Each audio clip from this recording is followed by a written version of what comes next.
wish that all of you women that were getting divorced understood how good life is probably going to get for you, unless you walk right back into another broken relationship.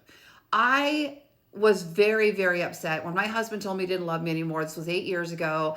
I had to grieve for the future I thought I was gonna have. I spent some really down time going, oh my gosh, I'm too old. I'm not gonna fall in love again. All those things we tell ourselves. I remember saying multiple times there was nothing left for me to hope for anymore. And I truly felt that way.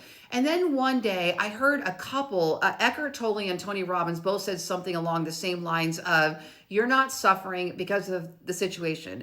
You're suffering because of the story you're telling yourself about the situation.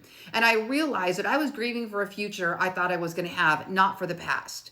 And that future was probably never going to materialize anyway. So why am I grieving for something that was never even a reality, right? Or sometimes we grieve for this past, hanging on to those little tiny moments. But if we actually look at the whole of it, we're like, what am I really grieving back there?